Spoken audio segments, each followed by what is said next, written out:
Rebecca Robeson here, coming to you from downtown Tulsa. I happen to be staying at the Tulsa Club Hotel. It's owned by the Hilton conglomeration, but I'm here because it came in like a hurricane. You know what I'm saying?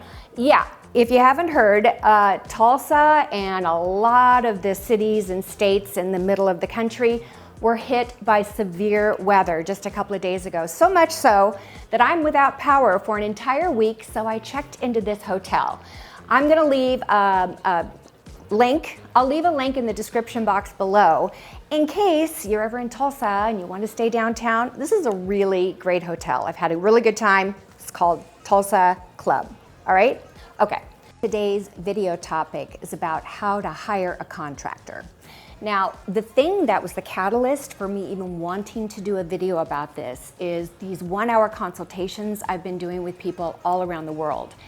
And I've had so many people ask me, how do I find a good contractor?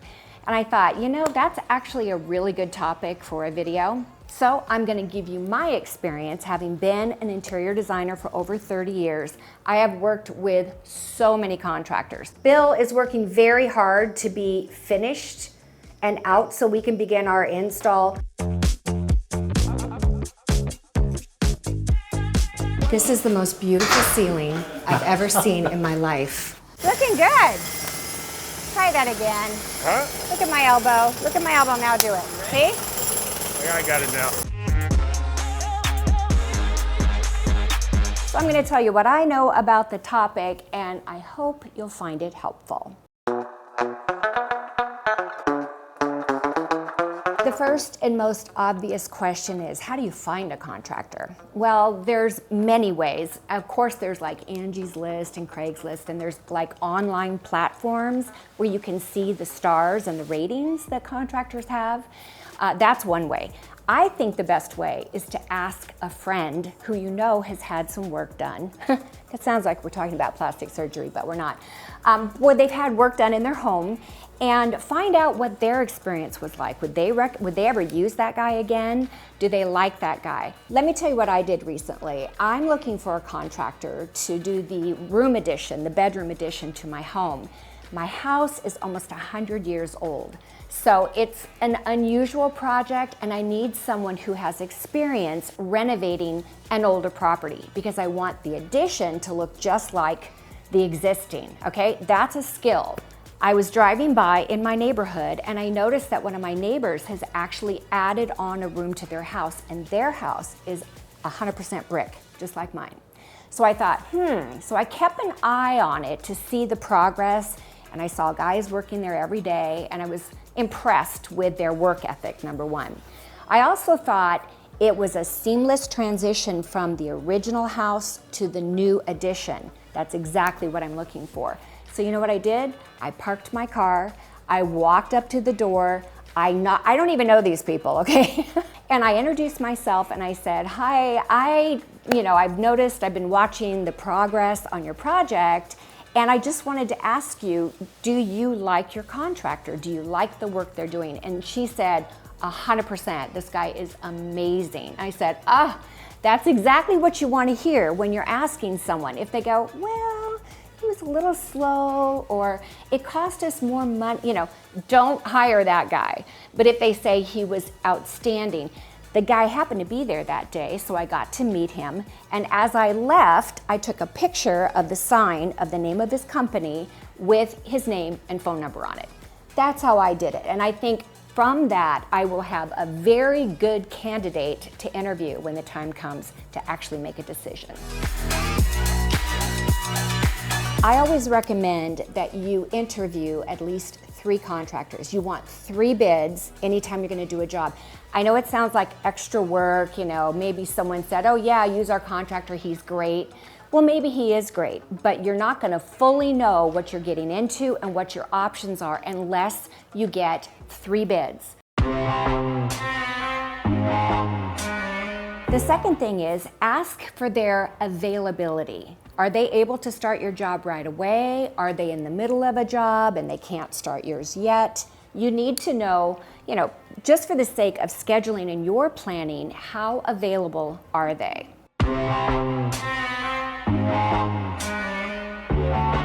need to understand the track record of the person that you're interviewing. If they've been in business less than 5 years, you might want to consider very, very hard whether or not that's who you want to hire.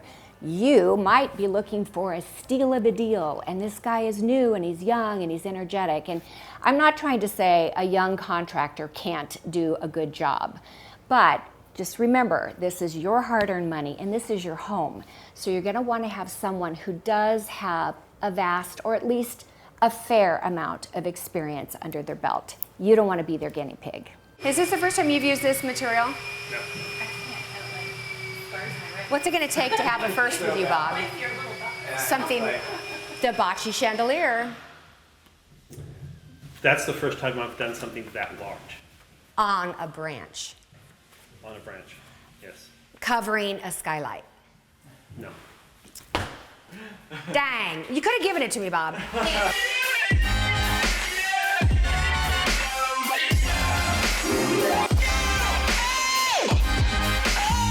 When I say style of management, I mean how involved will the general contractor you're hiring, how involved will he be?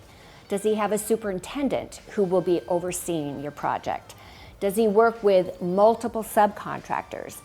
Will your project continue to be worked on every day? What you don't want is someone who starts a project and then he's gone for 2 weeks. Why? Because he's working on another project and he doesn't have the bandwidth to keep all of his projects working concurrently. This is a perfect question. Do you plan to get permits for this project? And if he says, well, I don't see that the city will, if he's doing that, I would question his integrity, honestly. Because if he's going to try to slide one under the city, he might want later slide one under you. Does that make sense? I think it's also important when you're finding out his style of management to ask the question, what do you need from me? And I can tell you right now, he's going to need a lot from you. That's why the more prepared you are, the better, okay? If you're redoing a bathroom, he's going to need to know what kind of tile you're using, what kind of marble or granite or quartzite you're using, which faucets. He needs the rough-in valves, okay? This is why a lot of people hire designers, because we handle all that.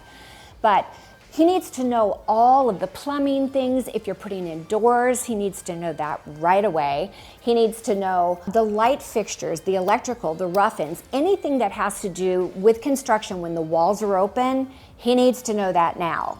So the more you know, the better, and the more accurate your bid will be when you ask for one. Not looking at pictures on his phone or Instagram or even his website, but going to an actual job site, okay? See what the conditions are. Does it look like they're taking care of the owner's property when the owner's not there? But go to a current job site. If he doesn't have any work currently being done, I think that's maybe a little bit of a orange flag.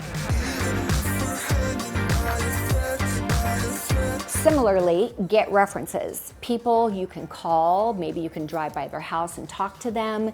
You want to be able to get references from someone who, let's say a project he did 4 years ago, somewhere in the last 5 years. How did it go? What was he like? What were his subs like? Has all the things that he did, has it lasted? Has it stood the test of time? You also want a reference from someone whose home he just completed, and maybe also the person whose home he's currently working on. So get references for all these guys, and I'm telling you right now, this is worth your time to call these people. I mean, sometimes we get references and we don't even follow up. And then when things go awry, it's our own darn fault, right? Ask him if he's licensed, insured, and bonded. Also, if he has workman's comp insurance, if he's going to have a crew at your house day in and day out. These are very important. And when you do, and this should not offend him, I'm emboldening you to do this. Ask to see the certificate that proves he has the insurance. If you can take a photo of it, call and make sure that the license is active. Make sense? Some of these guys can, guys that are going to get you in trouble are, they may have a certificate from 5 years ago, but they haven't renewed it every year. Trust me, honey, you want to know that now going in. What's his payment schedule? Now I can tell you a typical, and everyone's going to be different, just like hiring a designer. They're all different prices and they have different ways of working. But a payment schedule typically looks like when you sign the contract, and don't you dare sign a contract until you've interviewed all 3 of these guys, you've gone to the job sites, you've checked out the references. But at the time you sign the contract, it's usually a 10% good faith payment. Then during the project, there are usually 3 payments of 25% of the overall bid. And then you hold off the last 15% after your punch list. That's what they actually call it in the biz. A punch list. That means the home is done, you've moved back in, or you're using that space, and you're walking around going, there's a paint splotch here that doesn't go. Or this faucet isn't quite, it's kind of shaky. Whatever it is, you go through and you check, you create this list. It's called a punch list. You give it to the contractor and say, these are all the things that still need your attention. Once he's completed the punch list, that's when he gets the final 15%.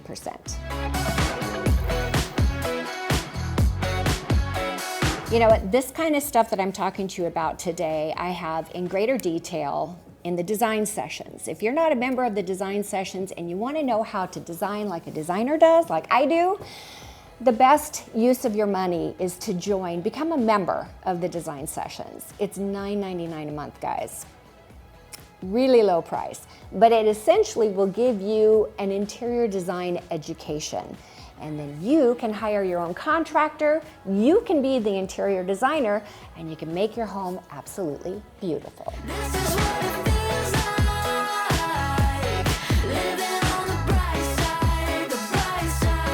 All right, so we're kind of coming to the end of this, and what I want to say is, you're the boss. You are the boss. This is your home. You want a contractor who is going to do exactly what you ask him to, whether he thinks it's going to look good or not. Do you know how many times I've had subcontractors say, oh, I don't think that's going to look good. You know what that actually means? That means he's never done it before, so he is not even confident in what he's talking about. I thought they were going to be not quite all the way up. I but know, really because you've never worked with me before. I really like them going all the way. Of course you do, because they're fabulous. It looks nice.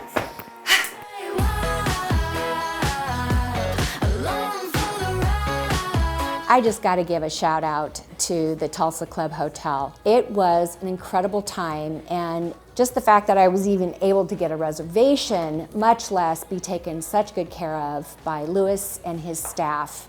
Great job, guys. I'm just about ready. I'm packed up, ready to leave the Tulsa Club Hotel. And it is a beautiful hotel, and I've had a great time here. My suite has been lovely. But you know what, I was just thinking before I leave, next week, I'm going to be filming a new video on furniture placement. And I thought, you know what, before I actually walk out of here, I want to do a quick demonstration for you, because I think it'll help you understand what I'm talking about when I talk about getting the balance right in your furniture placement. So let me show you what I did here. When I first got here, I noticed a few things. There is no place, I'd have to lean all the way over there to put a glass down. And this is meant to be a drink table. I have to lean all the way over there to put a drink. And I can't reach to put my feet up. I can barely reach.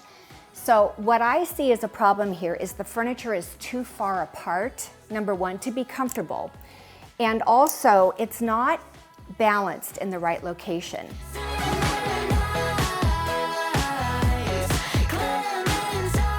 You'll see that the drink table is in the center and the 2 chairs are as much as I can, as close as I can get. Here's a sofa table, and this appears to me to be in the center of this, but the sofa is not. Oh, who would have thought that the sofa would be lighter weight than those chairs? You have the ability to reach out and put a drink down. Yeah. Here's the part that is not ideal in my mind. When this chandelier was put in, they centered it on the fireplace, which was good, but they also centered it on the ceiling. They didn't center it on the sitting area. You've got your light fixture here, your sofa table, your sofa, coffee table, 2 chairs, television. How nice would it have been if this light fixture would have been here as opposed to there? It still looks beautiful. I'm just being real picky. But that's an example of what I'm talking about when next week, well, actually by the time you see this, when I actually upload the video on furniture placement. I think you're gonna learn a lot of things and it's gonna help you a lot because I've seen the pictures of your homes. You have submitted them and there's a lot of question about furniture placement. Okay, I think I'm ready to take off. Let's go. The bright side, the bright side.